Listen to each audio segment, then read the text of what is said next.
Coming up, more on $300 million in federal funding heading to eastern Kentucky. Dedicated to eastern and southern Kentucky, this is WYMT Mountain News at 11. Good evening, I'm Steve Hensley. On Monday, Senator Mitch McConnell announced $300 million in housing and urban development funds would go towards flood relief in eastern Kentucky. Western Kentucky is now starting to receive similar funds stemming from their tornado outbreak. WYMT's Keaton Hall has more on when eastern Kentucky could see the federal dollars. Senator Mitch McConnell announced on Monday that nearly $300 million in federal funding would be going towards flood relief in eastern Kentucky.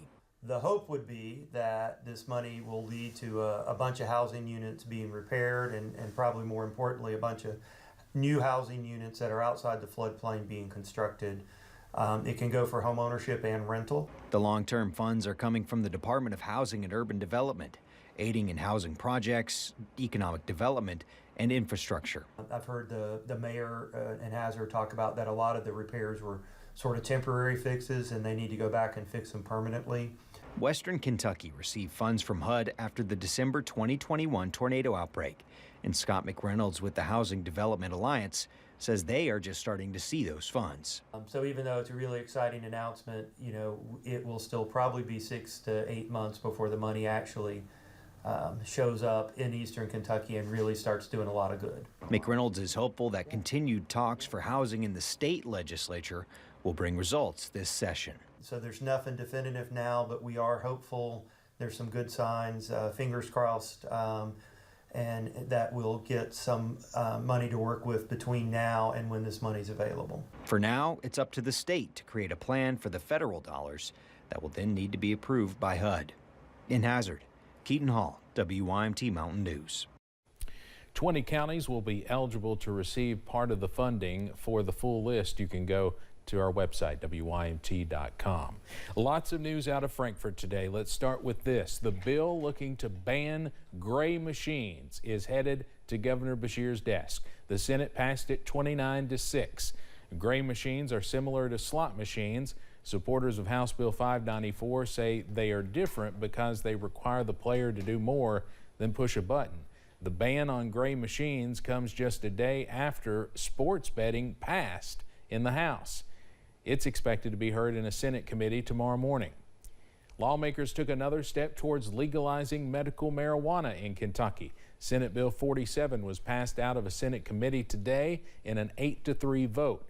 If made law, the bill would allow medical marijuana to be used in the treatment for cancer, chronic pain, epilepsy, multiple sclerosis, chronic nausea, and other conditions approved by the Kentucky Center for Cannabis Research. The bill will now go to the full Senate. Supporters say if they can get it approved in the Senate, it will definitely pass the House. Governor Andy Beshear has also said he supports it. New tonight, a controversial bill that advocates call anti-trans legislation was revised. House Bill 470 is known as the Do No Harm Act. The original bill banned virtually all gender-affirming medical care for transgender children. The new amendment deletes much of that and replaces it with a ban on gender transition surgery for minors and puts restrictions on non-surgical medical treatment. People on both sides of the bill were vocal today in Frankfort against the original version.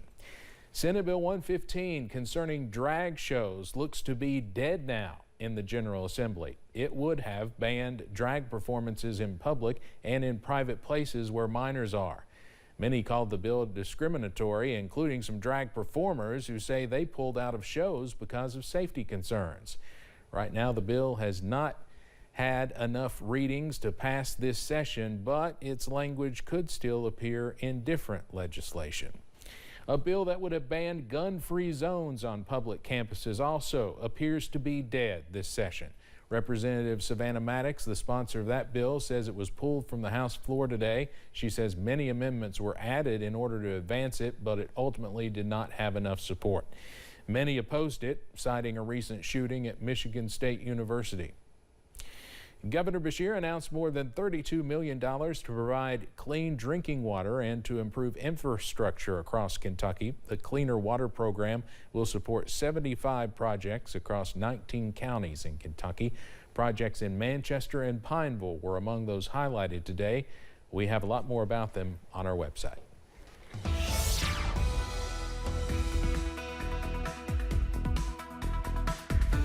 Cold and quiet out there tonight as we continue to see cold air filter into the region as clearer skies work in. Here's the view from our studios here in Hazard. Obviously not much happening right now. 5 past 11 on a Tuesday night. There's UVA-wise, the campus quiet. Mid-20s out there already, and middle and upper 20s in many spots so far. Still a few low 30s out there, especially in areas that saw a little bit of sunshine work in. Pinpoint Doppler finally a clean sweep out there tonight after some incessant snow showers across portions of the region earlier today. Tonight, we're clear and we're likely headed for a hard freeze. Low 20s out there for tonight, and I think in many places we'll do it again tomorrow night. The details on when we see potentially a warm-up and if it comes with any rain chances, that's in a few minutes. Steve? It's definitely a chilly one out there tonight. Thank you very much, Evan. Officials are asking for the public's help in identifying a serial theft suspect. The Laurel County Sheriff's Office is looking for a woman they say is shoplifting items from several area stores. Police ask if anyone knows her whereabouts to contact the Laurel County Sheriff's Office or message the office's Facebook page. A group of 20 people traveled to Letcher County this week, driving more than 12 hours from Iowa to help rebuild homes that were destroyed last year in the July flood. Pastor Tim Maxa brought the group from his church, but he says this isn't his first time in Letcher County. 39 years ago, I came to Kentucky, my first pastorate, and they essentially taught me how to be a pastor and showed me that working with people and helping people in need is a vital part of preaching the gospel. Pastor Maxa brought multiple students with him from his youth group that are on spring break, and he says it's been a blessing seeing them help in a community he still calls home. The Breathitt County Hunger Alliance held one of its biggest giveaways earlier today, distributing 40,000 pounds of seed potatoes and thousands of packets of garden seeds to those in need. This giveaway was made possible due to the Alliance's partnership with the nonprofit Society of St. Andrew. Those with the Hunger Alliance say through this event they hope more people can become more self-sustaining, helping to fight hunger in the long run. We love what we do, and we're actively looking for any resources that we can find. I have a book, a binder, and it is full of different things that we have found. We need a bigger building. We do need a bigger building because there's just so much out there. The organization's founder and CEO, Patsy Clare, says she hopes giveaways like this can also inspire older generations to teach younger ones sustainable habits. As parvo season begins, a local veterinarian talks about how parvo can impact your dog. Parvo is a contagious virus that can kill dogs of all ages. The virus causes a variety of symptoms, including vomiting and lethargy. If left untreated, dogs can die because of dehydration. We spoke to a veterinarian on how easy it is for a dog to come in contact with the virus. People that have puppies or dogs that are completely indoors that have still contracted it because it's gotten carried into the house unknowingly on somebody's shoes or on their clothes. It's really important to vaccinate and to vaccinate properly. Dr. Harvey also says vaccinating your dog as early as 6 weeks and keeping your dogs away from unknown animals can help protect them against the virus. Researchers at the University of Kentucky are starting a new study to raise awareness about child sex trafficking in the Commonwealth.